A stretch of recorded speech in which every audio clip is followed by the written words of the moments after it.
अस्सलाम वालेकुम दोस्तों, कैसे हो। मुझे उम्मीद है कि आप सभी हो गए। न्यू अपडेट के साथ मैं आपके सामने फिर हाजिर हो चुके हैं। अगर आप कुवैत में रहते हैं, कुवैत की खबरों से हमेशा के लिए अपडेट रहना चाहते हैं तो ये वीडियो आप शुरू से लेकर आखिर तक देखते रहिए। इस वीडियो के अंदर मैं आपको काफ़ी ज़्यादा इंपॉर्टेंट जो है इन्फॉर्मेशन देने वाला हूँ और आप लोगों को बताने वाला हूँ। आप लोगों का जो है इंतज़ार ख़त्म हो गया है। काफ़ी ज़्यादा लोग एक ही सवाल करते थे, वीज़ा कब ओपन होगा, कब ओपन होगा। लेकिन आपके लिए अच्छी खबर जो है आ चुकी है। ज़रूर वीडियो को शुरू से लेकर आखिर तक देख सकते हैं। और इस वीडियो के अंदर मैं आपको बताने वाला हूँ वीज़ा के हवाले से अपडेट जो क्या आपको जान लेना ज़रूरी है। और आप अगर किसी भी कंट्री में रहते हैं, कुवैत हो, इंडिया हो या फिर पाकिस्तान हो, बांग्लादेश हो, तो आप कौन कौन से वीज़ा पे कुवैत में एंट्री कर सकते हैं। तो चलिए फिर बिना देरी के वीडियो शुरू करते हैं। लेकिन उससे पहले मैं आपको बता देता हूँ, चैनल हमारा पहली बार देख रहे हैं, चैनल को सब्सक्राइब करें और साथ ही साथ बेल आइकन जरूर प्रेस कर दें ताकि हमेशा आपको इसी तरीके से अपडेट मिलते रहे और आप हमेशा हमारे साथ में जुड़े रहें। तो सबसे पहले मैं आपको बता देता हूँ, आप लोगों के लिए गुड न्यूज़ है। एंट्री वीज़ा यानी कि जो वीज़ा है, इमरजेंसी कोरोना जो टीम है उसने जो है वीज़ा को अलाउ कर दिया है। काफ़ी समय के बाद में, लगभग 20 महीने के बाद जो है वीज़ा को परमिशन दी गई है। और कौन कौन से लोग जो है अभी फिलहाल में प्रॉपर तरीके से जो है, पूरे तरीके से जिस तरीके से नॉर्मल वीज़ा ओपन होता है ऐसे नहीं किया गया है। कुछ जो है इसमें कैटेगरी डाली गई है, कैटेगरी वाइज कैटेगरी जो है सारी डाली गई है। उसमें कौन कौन से लोग अप्लाई कर सकते हैं वो मैं आपको बता देता हूँ।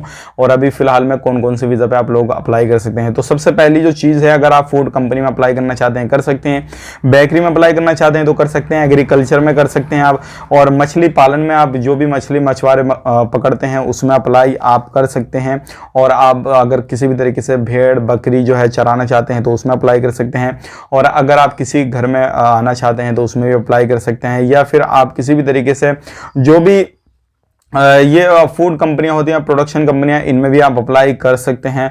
और दूसरी जो होती हैं इलेक्ट्रिसिटी जो कंपनियां होती हैं उसमें भी आप अप्लाई कर सकते हैं। या फिर आप जो है वाटर कंपनी में अगर आप जाना चाहते हैं तो उसमें भी अप्लाई कर सकते हैं। तो इस तरीके से ये 10 कैटेगरी रखी गई हैं और सुपर मार्केट में भी आप अप्लाई कर सकते हैं, कोई परेशानी नहीं है। तो इसमें जो है इस तरीके की जो कैटेगरी इन्होंने बताई है, इमरजेंसी कोरोना टीम ने जो बताई हैं, आप उसमें अप्लाई कर सकते हैं। तो ये आप लोगों के लिए काफ़ी अच्छी खबर है।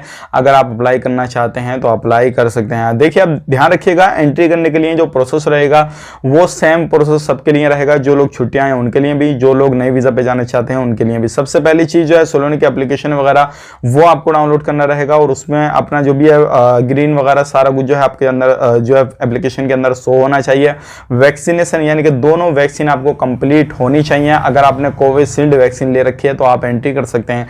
डायरेक्टली फ्लाइट मिलेगी, आपको कोई भी परेशानी नहीं है। और फ्लाइट अभी देखिए आने वाले वक्त में कितनी ज़्यादा चलेगी कितनी कम चलेगी वो सारी चीज़ मैं आपको शेयर कर दूँगा। लेकिन फिलहाल में जो है डीजीसी का तरफ से अपडेट दिया हुआ है कि अभी जो है फिलहाल में कमी चल रही है, लेकिन इसको भी आने वाले वक्त में बहुत ही जल्दी बढ़ाया जा सकता है। तो ये थी आज की गुड न्यूज़ जो कि मैंने आप तक शेयर करी। बहुत सारे लोग जो थे कमेंट कर रहे थे 18 नंबर वीज़ा कब होगा, हम जा सकते हैं नहीं जा सकते हैं। तो आप बेशक बिल्कुल बेटेंशन होकर जा सकते हैं। मिलेंगे किसी नेक्स्ट वीडियो में, तब तक के लिए इस वीडियो को लाइक करें, शेयर करें, चैनल पर पहली बार चैनल को सब्सक्राइब करें। आप अपना ख्याल रखें, अपनी फैमिली वालों का ख्याल रखें। Take care, bye.